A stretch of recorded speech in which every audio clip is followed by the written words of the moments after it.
సంవత్సరాల్లో ఆయన పార్టీ పెట్టారు. పార్టీ పెట్టిన వెంటనే సీఎం అయ్యారు. ఆ కష్టకాలంలో తనకి 5 మంది ఎమ్మెల్యేలు మద్దతు కాంగ్రెస్ ఇచ్చినప్పుడు కాంగ్రెస్ కి 2 మంత్రి పదవులు ఇవ్వడమే కాకుండా ఇప్పుడు ఏదైతే రాజ్యసభ సీట్లు కాంగ్రెస్ నుంచి తమిళనాడు నుంచి ఇచ్చే పరిస్థితి ఉన్నప్పుడు అక్కడ ఆ సీట్లను కూడా కాంగ్రెస్ కి త్యాగం చేయడం అనేది చాలా వరకు కూడా అంటే తన స్టెప్స్ అంటే సెంట్రల్ లో తను ఏ విధంగా వెళ్ళాలనుకుంటున్నారు, రాబోయే రోజుల్లో ఆ ఒక బలం ఏ విధంగా తను నిరూపించుకోవాలనుకుంటున్నారు, అవసరమైనప్పుడు ఎవరి మద్దతు తనతో ఉండాలి అని. అయితే బేసిక్ గా మిత్రధర్మం కూడా అంటే ఒక నిజంగానే మామూలుగా ఇప్పుడు తీసుకుంటే ఇతనికి ఒక రాజ్యసభ సీట్ అయితే వస్తుంది టీవీకి ఒక రాజ్యసభ సీటు వచ్చినందువల్ల అక్కడ గట్టిగా మాట్లాడే పరిస్థితి ఏముండదు, తన వల్ల ఉండకపోవచ్చు. కాకపోయినా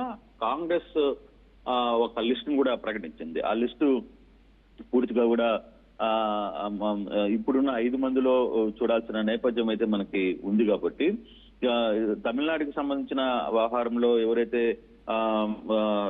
ప్రవీణ్ చక్రవర్తి ఉన్నారో ప్రవీణ్ చక్రవర్తి కూడా డేటాబేస్ సంబంధించిన వ్యక్తి, బ్యాక్ అండ్ డేటాబేస్ కి సంబంధించి చాలా కీలకంగా కాంగ్రెస్ కి పనిచేశారు ఆయన.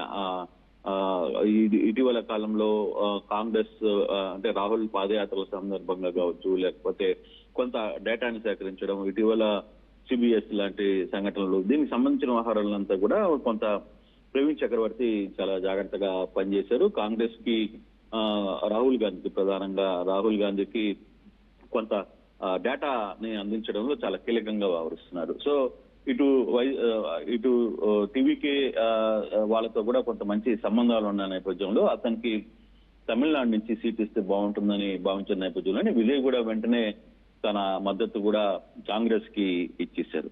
అయితే ఇప్పుడు నిజంగానే అంటే మామూలుగా టీవీకేలో కూడా కొంతమంది ఆశావాహులు ఉంటారు, రాజ్యసభ సీటు మనం తీసుకుంటే బాగుంటుందని. కానీ వాళ్ళందరినీ కూడా కొంత ఆయన నచ్చజెప్పి ప్రయత్నం చేశాడు. మన వల్ల ఒక్క సీటు వల్ల అక్కడ మనకు వచ్చే పరిస్థితి కాదు, మనకి ఉపయోగపడే ఒక వ్యక్తి ఆ స్థానంలో ఉంటే దానివల్ల మనకి అటు కాంగ్రెస్ కి అంటే 1 షాట్ 2 బర్డ్స్ అన్నట్టుగా ఈ ప్రవీణ్ చక్రవర్తి వల్ల ఇటు తమిళనాడుకు కావచ్చు, అటు రాహుల్ గాంధీతో కాంగ్రెస్ తో కావచ్చు ఒక మంచి రిలేషన్ ఏర్పాటు చేసుకునేది ఆయనకు కూడా బాగుంటుందని ఆలోచన చేశారనేది చాలా క్లియర్ గా అర్థమవుతుంది. సో ఆ నేపథ్యంలోనే డెఫినెట్ గా ఆయన ఈ నిర్ణయానికి వచ్చారనేది. వాస్తవంగా అయితే రాజ్యసభ సీటుని తాను త్యాగం చేసుకున్న పరిస్థితి అనే చెప్పాలి.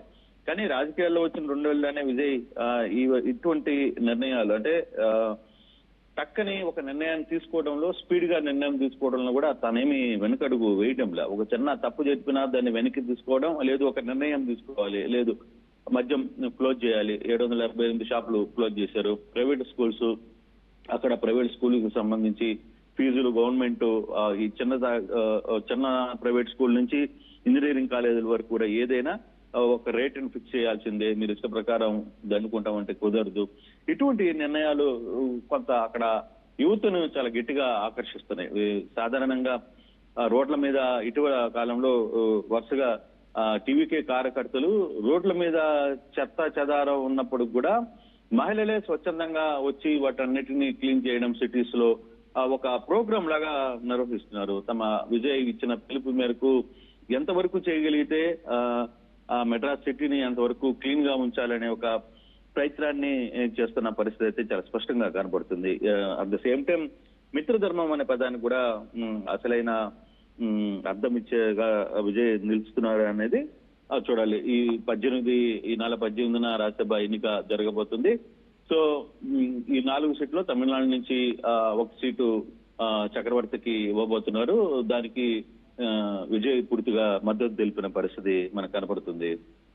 Manoj. Right, thank you Krishnamohan. So మొత్తంగా టీవీకే విజయ్ తను పార్టీ పెట్టిన 2 ఏళ్లలోనే తమిళనాట ప్రజలు ఆశీర్వదించి అవకాశం ఇచ్చి ముఖ్యమంత్రి కుర్చీలో కూర్చోబెట్టారు. ఆ తర్వాత వెంటనే తనకు అవకాశం వచ్చింది. తమిళనాడు స్థాయిలో ఒక చరిత్ర సృష్టించగలిగిన వ్యక్తికి రాజ్యసభ సీట్ అవకాశం వచ్చింది. వెంటనే గ్రాప్ చేసుకోవచ్చు, ఢిల్లీలో నా వాయిస్ కూడా ఉండాలి, పార్లమెంట్లో నా వాయిస్ కూడా వినిపించాలని చెప్పిన రకంగా ఆయనకి అవకాశం ఉంది. కానీ దాన్ని కూడా కాంగ్రెస్ పార్టీకి త్యాగం చేశారు విజయ్. కాంగ్రెస్ పార్టీ ఉంటే డెఫినెట్గా మనకు సపోర్ట్గా ఉంటుంది, ఒక్కదాంతో మనకు వచ్చేది లేదు పోయేది లేదు. కాబట్టి కాంగ్రెస్ పార్టీ కూడా ఉంటే అక్కడ ప్రవీణ్ చక్రవర్తి లాంటి వ్యక్తి కొంత విజయ్ కూడా దగ్గరగా ఉంటాడంట ఆయన. సో కాంగ్రెస్ పార్టీకి అవకాశం ఇస్తే మన వాయిస్ ఉంటుంది, పర్పస్ సర్వ్ అవుతుంది, తర్వాత కొంత స్ట్రాంగ్ మెసేజ్ కూడా వెళ్తుందనే కోణంలో విజయ్ నిర్ణయం తీసుకున్నట్టు తెలుస్తోంది. ఇప్పుడు ఆయన ఈ సాక్రిఫైస్తో కాంగ్రెస్ పార్టీ కలకాలం విజయ్ని గుర్తుంచుకుంటుందనేటువంటి చర్చ కూడా అటు నేషనల్ లెవెల్లో జరుగుతుంది. ఇంకో విషయం, ఇందాక మీ ప్రతినిధి కృష్ణమోహన్ చెప్తున్నట్టుగా ఆయన తీసుకున్న ప్రతి నిర్ణయం కూడా ఒక సెన్సేషన్. నిజంగానే తమిళనాడు ప్రజలు ఒక మంచి నిర్ణయం తీసుకున్నారు విజయ్ పట్ల అనే రకంగా సంతృప్తి చెందుతున్నట్టుగానే ప్రజల రియాక్షన్ కూడా కనబడుతోంది. ఏదేం జరిగినా విజయ్ తీసుకున్న నిర్ణయాలు అద్భుతంగా ఉన్నాయి. విజయ్ ఒక రోల్ మోడల్గా మారుతున్నారు.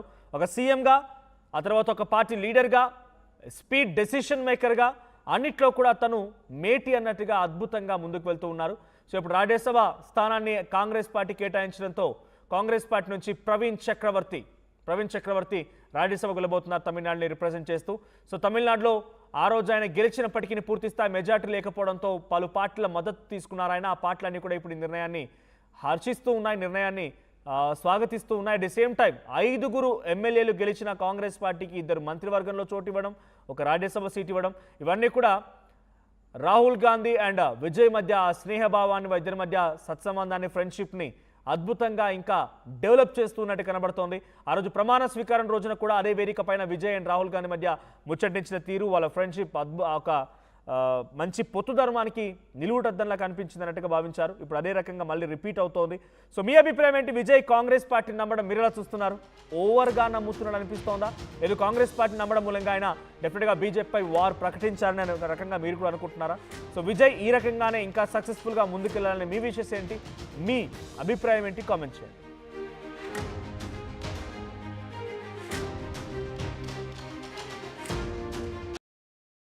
రాజకీయాల్లో మరొక కీలకమైన పరిణామం చోటు చేసుకుంది. తనకు వచ్చినటువంటి తొలి రాజ్యసభ సీటుని కాంగ్రెస్ కోసం త్యాగం చేశారు తమిళనాడు సీఎం విజయ్. రాహుల్కి రాజ్యసభ సీటుని గిఫ్ట్గా ఇచ్చారు విజయ్.